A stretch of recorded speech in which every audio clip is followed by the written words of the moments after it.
Well, India is already seeing the effects of global warming, from floods to droughts to heat waves. But now a new report from the Intergovernmental Panel on Climate Change has a new warning.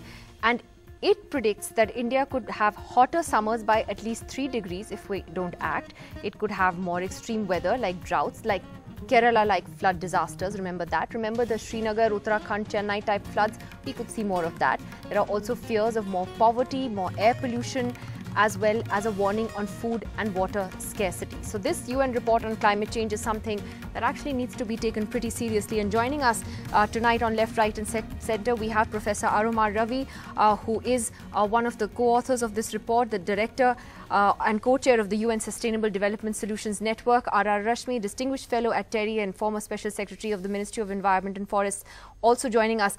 Professor Ravi, to you first. Tell our viewers today what exactly the concerns are. I listed some of them, but why do you predict that these things could happen to India specifically, and in what time span?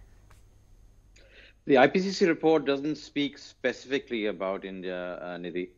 It speaks about the whole world. And of course, India is a large part of the world, almost the largest population in the world. It talks about dramatic changes that we expect to see in the next 20, 25 years or so. We are now at 1 degree Celsius above the pre-industrial average. That's in the last 25 years, we've gone from 0.5 to 1. And the projections that we lay out in this special report speak about breaching the 1.5 degree barrier maybe by the late 2030s. So the changes that people talked about seeing in our children's time will actually happen in our own time. And, if you have to connect the dots between the range of things that we see happening in India to understand, what potentially could happen at much more greater intensity, whether it's the agricultural distress across dryland areas. You mentioned Kedarnath, Srinagar, Chennai, Kerala, the displacement in Sundarban. They're all connected. They're part of a dramatic systemic change that we're facing pretty much across the world as we start to potentially overshoot some of these critical limits. But of course, what the report does say is if we act fast enough and we really raise our ambitions very quickly, we can actually make a dramatic difference, and things could, could be very different in the future. Okay, well, I want to ask Mr. Rashmi about that, which is then that what the report essentially has also said is that everything that was discussed at the Paris climate meeting, in a sense, that's not enough. And we need to do much more. And is it possible to do what the report is asking us to do? Yes, in fact, the report is a response to the political request by the COP of the UNFCCC. In a way, there is already a political consensus about stabilizing the climate. The goal currently, the agreed goal is 2 degrees centigrade above the pre-industrial average. Now, the political momentum has built up in such a manner that the goal is being shifted to 1.5 degree, so that we take advance action and we take actions sooner than later. That is the whole crux. But can we do this? Is it really feasible to follow a developmental pathway or emissions pathway which help us reach this goal earlier in the time frame that we are talking about? That is a question which we have to contend with. Now, this report, for the first time, although it is based on a last 3 years scientific study, but it does give us a sense that it is possible to do this, it is feasible to do this with some technologies which are currently available and which may have to be evolved in future. The 2 degree goal, which is supported by the scientific studies under the assessment report 5, that talks about some technologies which are not really in the realm of economic viability at the moment. For example, the carbon capture and storage, because the carbon oxide removal has to take place if we really have to stabilize the climate at 2 degree. If we have to come to 1.5 degree, which means we have to prevent the overshoot, because there is a trajectory is possible where we can go to 2 degree, then we can come down to 1.5 degree.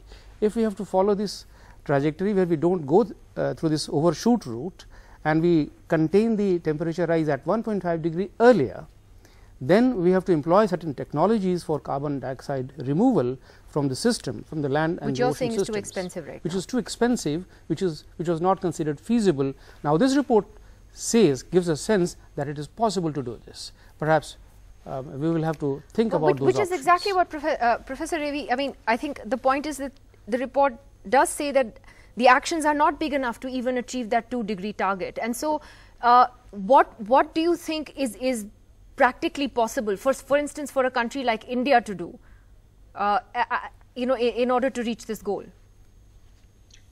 Well, India, like many other countries, has to really look at this as a tremendous opportunity. You know, when we've been faced with existential crisis in the past, and I think I'll take the example of the Green Revolution in the 60s, we had a very serious crisis. We were dependent on food coming from the outside, and we completely reorganized our agricultural system. Similarly with the White Revolution, and in the 80s and the 90s with the telecom and the IT revolution, we basically brought together a whole range of processes and effected systemic change. I think what the 1.5 report is talking about is systemic change across 4 big transitions across the world. The one that's very obvious that Rashmi has just talked about is the energy and the industrial system, which is dependent on fossil fuels. We're kind of hooked onto it. We've been like that for a century or more. But the more interesting thing for India is what we do with agriculture, what we do with livelihoods that are tied to that. That's a very central question for us. And what do we do with our cities? Because our cities is a place where we can actually affect this change very quickly. We're not doing very well at all in them. But we have the technologies, we have, in a sense of how to make that happen. And much of what India is going to be doing in the urban space is yet to happen. So you can build buildings much more efficiently. You can, do dramatic things in terms of public transport, in terms of actually affecting your mobility systems that give you a whole range of other benefits, like improved health, less pollution, which actually bring development and climate action together. I think this report is very, very clear about that we're not talking about development and climate action being, being in opposition. There are tremendous co-benefits of bringing them together that create employment, that in effect create a new way of living and going. Can we afford the technologies? Every country is going to do things at its own level of development. That's why we have these nationally determined contributions in the Paris Climate Agreement. It's a question of redirecting the resources that you have. I mean, India at the moment is one of the most rapidly growing economies in the world. Our challenge, I think, is less about technology and maybe even investment. It really is about giving people the opportunity to work. And with what we see in new solar PV technology, what we're seeing in the expansion of renewables, and what we need to do in climate smart agriculture is going to create a huge opportunity for us to create a lot of new jobs.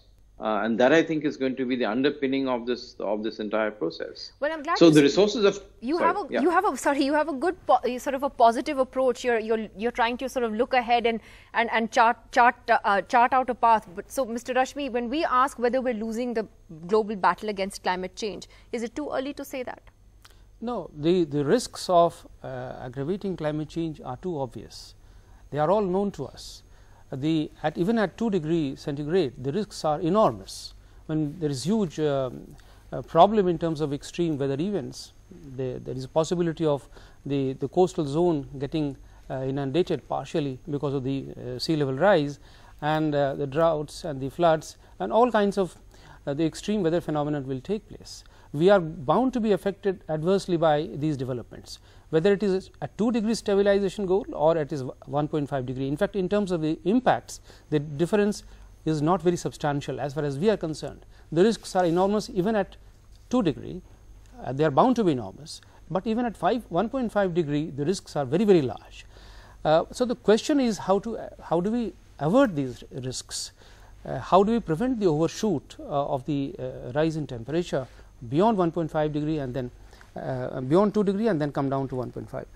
The real question which the report raises is that of burden sharing, of how do we follow an emissions pathway globally, which helps us reach this stabilization goal, and that means the division of political responsibilities among nations. Now, currently the agreed political consensus is under the Paris Agreement, which says that we will reduce the emissions in such a manner that it is bound by national circumstances, but that, as Professor Ravi says, the indications are that we will still go to 3 degrees centigrade. So, we have to take faster action, quicker action and a larger action. But can we really do this within the resources that are available to us, or there has to be question mark. There has to be a fair and transparent agreement. I think there is. I think this is something that I hope would be a front page story tomorrow as well, and a lead story in tomorrow's newspapers, because I think people need to see that and see the kind of warnings that the report has put out and what the consequences are. As Professor Ravi said, we thought this might happen in the next generation, but we're going to see the effects of this in our own generation. Thank you very much to both of you for joining us on this important subject tonight. We'll see you again tomorrow evening. Good night.